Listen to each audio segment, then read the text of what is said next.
Are you curious about which are the best wine bars in Paris and how to discover the best wines while you're there? How do you choose a great food or wine or combination tour when you're in any city, Paris or otherwise? And just to take a completely different direction, what influence has hip hop had on wine? Well, our guest, Tanisha Townsend, is going to enlighten us with those tips and a lot more, and I'm going to introduce her fully in a moment. All right, so if you are watching this with me now, please in the comments type where are you logging in from? What's the weather like where you are? What's in your glass or what wines have you discovered lately? I want to know. I want to hear from you. And this is meant to be an interactive discussion. So as we go along, let me know what are your favorite tips that you're picking up from our conversation? What questions do you have that we didn't answer? I'm Natalie McLean, and we gather together every Wednesday at 7 p.m. Eastern to talk to the most interesting people in the world of wine. I also teach online food and wine pairing classes. So, one thing before I introduce Tanisha, she has kindly offered a copy to one lucky winner of her 75 in 75, the best wine bars in Paris. I'm looking forward to reading that myself. So we'll get more into what that book is all about, but it sounds like a fabulous guidebook for anyone who's interested in Paris and wine, which would be just about everybody, I would assume. All right, so back to our guest. Tanisha Townsend is the Chief Wine Officer of the lifestyle agency Girl Meets Glass. I just love that. She is also the host of the podcast Wine School Dropout. Love that title too. I'm going to ask her about that. But she also leads online and in-person wine tours of Paris, as well as wine tasting classes. So she's got so much to share. And her goal is to empower people with an advanced knowledge of wine so that they feel more confident of their wine choices, whether they're buying it, pairing it with food, or visiting a beautiful city like Paris. So welcome, Tanisha. It's so great to have you here with us. Thank you so much. It's so good to be here. I'm so excited. Awesome. Excellent. So am I. We've got so much to talk about. But before we dive into some of those topics I just mentioned, Tanisha, tell me about one of your memorable first dates because there was a wine angle to it. Okay, so when I first moved here, a way to meet people was, through meetup groups and things like that. But also, I was single, so people like, oh, try the dating apps. So I met a couple people through Tinder, and then went out with a guy in particular. So we're out at the restaurant, and he was like, oh, I don't want anything to eat. I'm just going to get something to drink. And I was like, oh, okay, cool, no problem. I'm going to eat because I'm hungry. It's that time of the day. Yes. So I'm just going to put that out there. That's what I came to do. And the waiter comes over, takes the order. He's like, oh, I'll just have a pineapple juice. I was like, oh, okay. And I was like, I thought you were going to get a drink. He was like, what do you mean? Because I guess everybody doesn't understand when you say something twice what that means. So I was like, I thought you were going to get like a drink, like a cocktail. He said, ugh, no. I said, I'm sorry. No. He's like, oh, no, I don't drink or like wine or anything like that. And I was like, oh. And maybe he saw my face kind of look defeated. He's like, oh, but you know what I do like? And I was like, oh, tell me what? He's like, I like milk. What?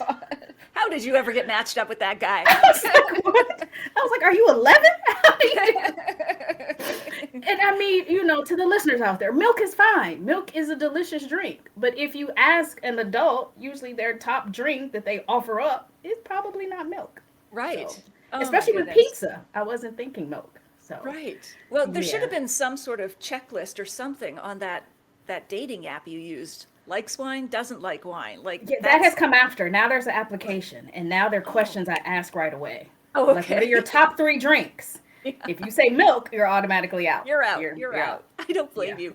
I know there was a wine app. I don't know if it still exists, but it matched people based on their wine preferences. So I Oh. thought that was interesting. And then I thought when I was dating, I don't know if I can just choose someone based on we like the same tannin structure. I think there has to be a little more than that. Just a smidge more than Just that, a bit. please. Yeah, that's right. But definitely not milk. Anyway, nothing wrong about milk, No, but right. No. there's got to be Just more than milk.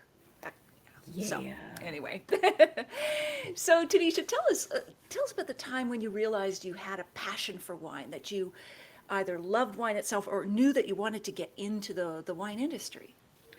I think the time that I knew I wanted to get into the wine industry was when I took a trip to Burgundy. And this is a trip that I applied for. And because someone told me, they were like, hey, they have this trip to Burgundy. They're trying to educate people on the region. Maybe you want to go. It's like, Yeah. duh, who doesn't want to do this? Yes. So I applied and got accepted. So I get there, and funny thing, I didn't have any wine certifications at the time. I was in a class to take my WSET level 3. My teacher was also on this trip. Ah, So I automatically was like, oh, wait, I'm a little intimidated. So we get there and it's time for the introductions. I'm just trying to set the scene a bit. So it's right. time for the introductions. And, people are like, oh, hi, I'm so and so, MW. Hello, my name is blah, blah, blah, MS, Master Sommelier. Oh, I'm blah, blah, blah. And I'm the director of the Wine Education Institute of blah, blah, blah. And I'm like, hello, I'm Tanisha. Oh. And I turned to the left because that's all I had to say. I'm Tanisha. Where are your That's letters? that's all I got. Not a letter, not a Tanisha Townsend. I don't know what else to Right. Like say. share. That should be Right. enough said. Right. So I looked to the next person, like, are you ready to go? Because I'm finished. So we go through the class, and we were there for, I think, like 6 days, and we're going through the region. And I am completely overwhelmed because this is really my first time diving deeply into the region. And then they're like, oh, okay, guys, so you ready for the exam? I'm like, I'm sorry, what? Wow. So it was an exam at the end, and we're like, Oh. oh, is it multiple choice? They're like, oh, it's multiple choice. It's fill in the blank, but a lot of short answer. And I was like, oh, man. So to get there, I take the exam. And then they're like, oh, okay. And then we now have a blind tasting. Oh. I threw my hands up. I said, my gosh, okay. So, and then we're like, so how do we know the results? They're like, oh, well, at dinner tonight, we will just call out your name and then you'll get your certificate. I'm like, in front of everybody? Like all together? It's like, yeah, if we don't call your name, then you didn't get it. I'm like, listen, just call me at the hotel. Like, just tell me. I will pack my suitcase. I don't have to show up to the rest of this. Okay? Just let me know. So I didn't get the call. I hope they knew I was serious, but I didn't get the call. I go to the dinner, and then they start announcing the names, and they're like, and Tanisha Townsend. I was like, Oh, oh, wow. that's my name. It's me. It's me. That's And so great. I'm saying all this to say, being in that place with the people that I was there with, the fact that I applied and got accepted, there was no need for me to be intimidated. Everybody was fantastic. Everybody was helpful. And I was where I was supposed to be. Oh, That stuff wasn't necessarily difficult for me because I was doing what I'm supposed to be doing. right. And at that moment, I was like, okay, Tanisha, this is a thing. You can do this. And it is a thing that can be done. Because I don't think I really understood what could really happen in the wine industry or what it was. I was one of those people that was like, okay, you either make wine or you sell wine or you serve it in a restaurant. Like I thought those are the three things you can do. And I didn't really want to do any of those. So after this moment and learning what I learned, I was like, okay, all right, this is something you can do. So that was my moment when I was like, yes, and we're doing it. So we Fantastic. just That went is on from there. fantastic. Excuse me, I've got some allergies, Tanisha, so I'm not like weeping at your story, but Right, I'm like, oh, my story was clearly captivating. yeah, it was. I'm actually just going to get a Kleenex, Oh yeah, yeah. and Come we back. will I'll edit be this here. out of the video. But I'll just going to let it keep running, but I'll edit it Sure. together. I'll be Okay. right back, No so I problem. don't look like I'm weeping throughout. Oh my God. All right.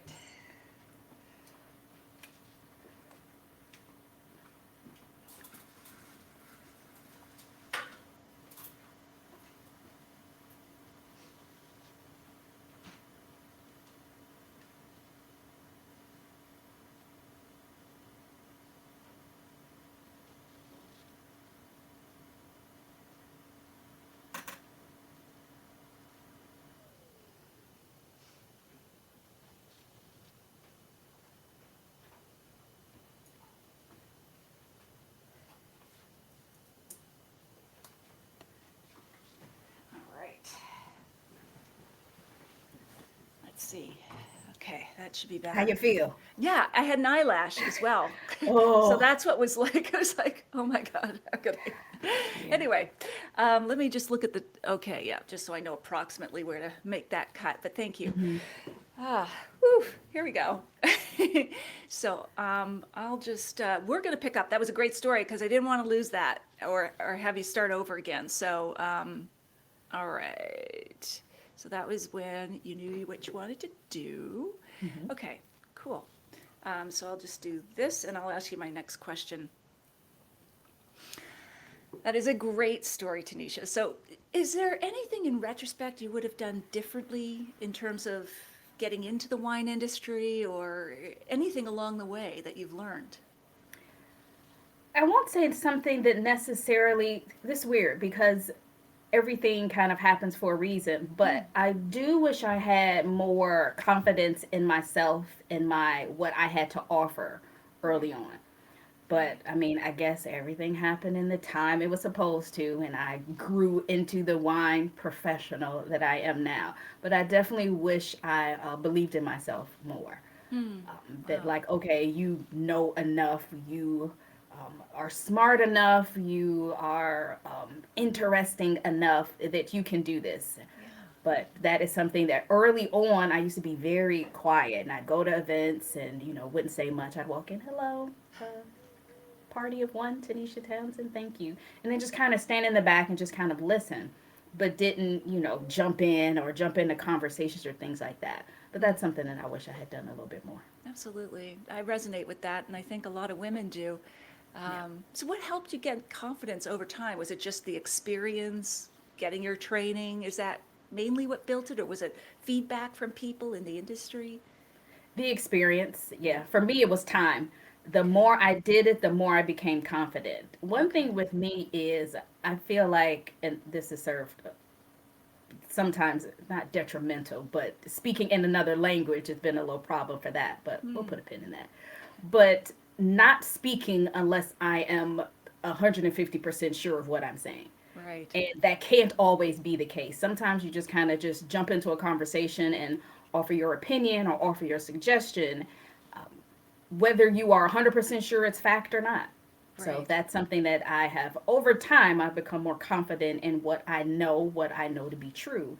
Hmm. And so now I can definitely just jump in like, let me say this. Or, oh, I have an idea. And so I can jump in and offer that perspective now. That's terrific. Wow. Um, so, I want to get into your decision to go to Paris. But before that, tell us what you were studying before you even got into wine, because it's very interesting, your background. Yes. So what actually got me into just enjoying wine in general, that happened because I was stressed from getting my master's degree in computer forensics. Wow. And it was just a lot, and it was very technical and Yeah, what difficult and is all it? What that. is computer forensics? I know Com- CSI from the television show, but what are we talking about Yes. in computer It's funny you forensics? say that because the way my mother used to describe it was like, oh, CSI for computers. It's Yes. like how she would tell They're people. trying to get their Because head people be around like, it. now what is she studying? It's like CSI for computers. And Right. so it's crimes or things against a computer or committing crimes using a computer. Huh. So Wow. think identity theft, think hacking, the different Right. things that the email scams and all of that. Fascinating.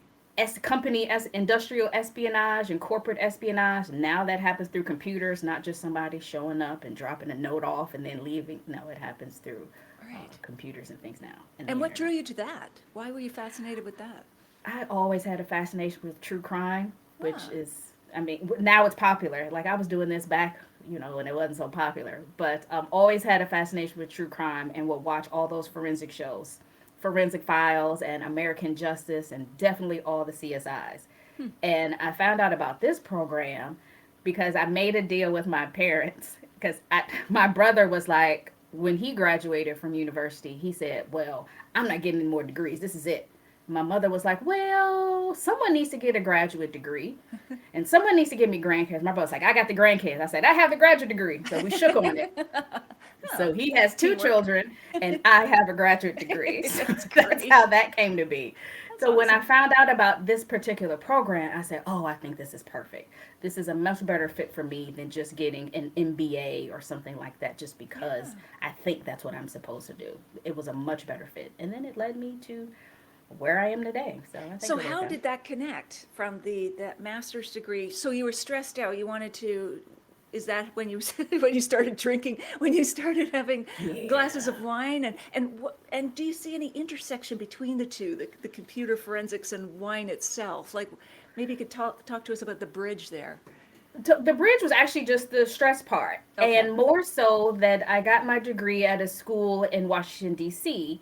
and there are a Mm, lot of vineyards in Maryland and Virginia. So right. I was able to, in exploring wine and just looking for things to do, they will have a lot of wine festivals. So I Okay. started going to those wine festivals because there was one in particular that everybody talked about all the time, and they played live music, and it was just a fantastic time. So going there, tasting the wine, and then kind of getting more into it, and then it just being kind of a fun thing. So it wasn't just like, oh, I'm drinking because I'm stressed. It was also the festivals that came along with it, going to visit different wineries and that kind of thing. It became a fun hobby Huh. that turned into a career. That is great. And do you see any similarities between what you were doing in computer forensics and wine, what you do today? Not necessarily the forensic part of Okay. it, but with social media and the Mm. different things that I needed to set up and get prepared as far as, business and consulting and things like that, I was able to easily do that because of a computer background. Oh, that's good. But now I am kind of getting into not like really into, but interested in wine fraud Oh, and the different technologies they're using to combat that. So that's something that I'm right. kind of reading up on and studying. Yeah. Do you think just to take that in a sideline for a moment, but the NFT, the non-fungible tokens, will they be? Do you think they'll be useful in the wine world? We probably should define what those are because I'm even hazy about it. I hear it associated with music and digital paintings. It's a unique marker of some sort. But It's funny you say that. I actually just read something today about how they sold an entrepreneur in Bordeaux using NFT. really? Yeah, I didn't read the whole thing. I just saw Okay. the headline and then saved it to read it later, but that's something that's happening. And I want to say it was for Cheval Blanc, so a Oh, very popular, well-known Bordeaux. okay. So, Do yes, you think they they are put moving some with sort that. of NFT on the label so that it's a mark of authentication?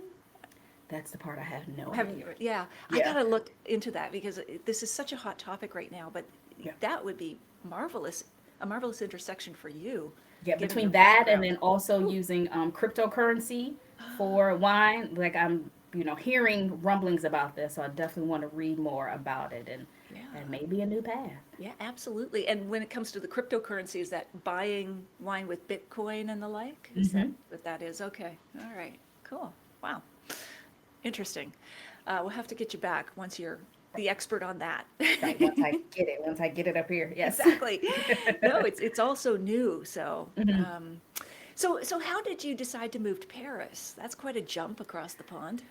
Yes, and it all happened. They see things all work together. Mm, Um, the position that I had before, that position had become redundant, so okay. there was that. I was at home like, all In your right, what do I IT do world? next? Yeah, In okay. the IT world, Yeah. yes, and I had just gotten out of a relationship, so that was done. So I was Check. like, okay, well, now what? And I didn't know what to do next, what I wanted to do, and I realized that I had put too much energy and focus into work and Mm, didn't have anything really else but wine. So I was like, okay, what can I do with this? All of a sudden, got an email. Hey, remember me? You met me at a conference like last year. You talked about how you like being abroad and you're also doing some wine things where you are. Well, I can't teach my courses in Paris. I can't teach my courses next year. Do you think you want to do it? Oh, by the way, I'm in Paris. And I oh, was wow. like, what? Is this real? And I was like, okay, yeah, I'll do it. Thinking Wow. like this can't possibly be real. Nothing about this is going to work out. This is not how life, anything really works. Right. But lo and behold, that is exactly how things work. Really? So, Huh. I sent an email to the dean. She introduced me to the dean or the director at the school. We Which emailed school back was and this? forth.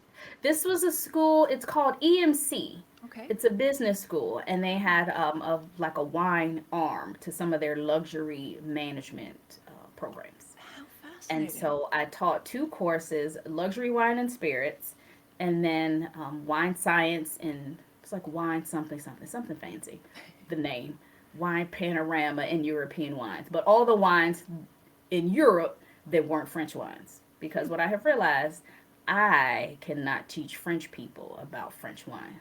Why is that? Did they they are not resist?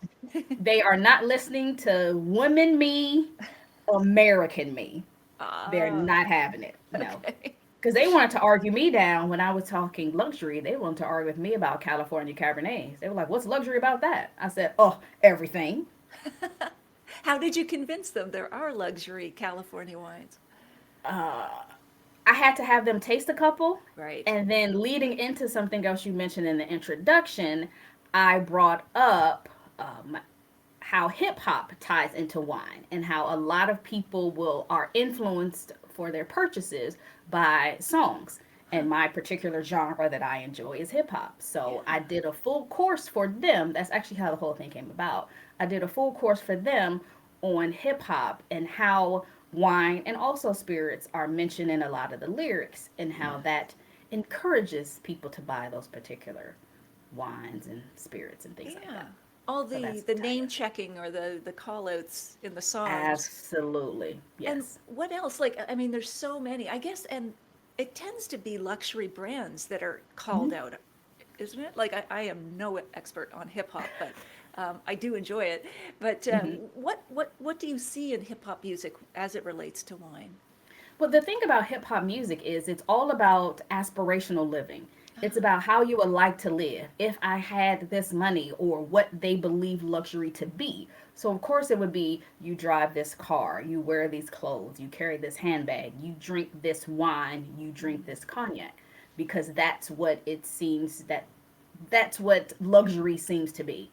And so that's kind of how that comes up. It's interesting though, a lot of the people that I mentioned early on that talked about a lot of these things, now they do have all this money. So now they buy these things regularly. So their focus has kind of changed as far as what they rap about because, well, it's not aspirational. They have it.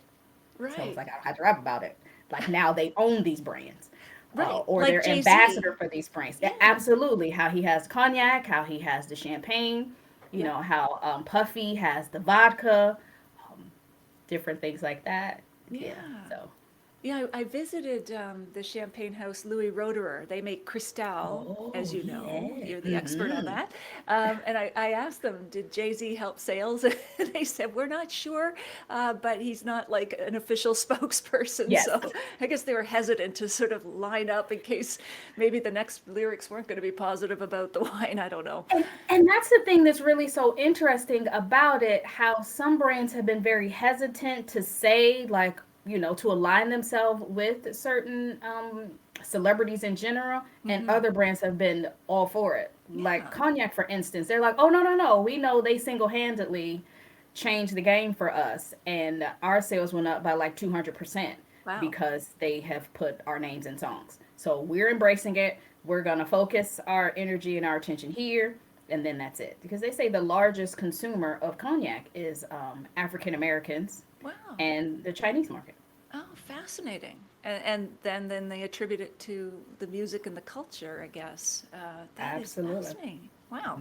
Anything else on any other insights come out of your course between hip hop and music?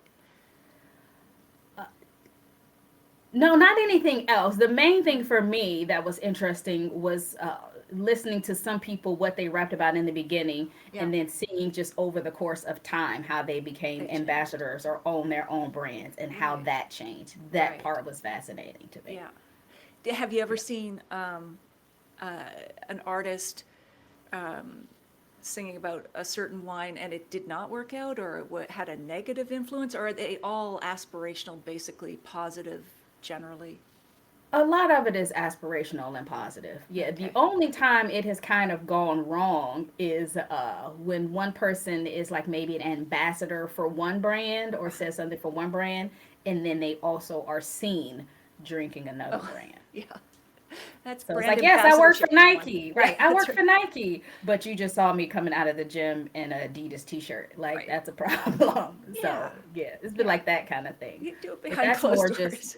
right. It's like wear that at home where you're Yeah, cleaning up, but not exactly. outside. Yeah, it's That's just that. amazing.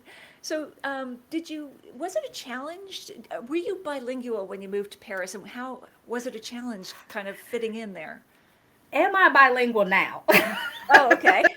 Are you?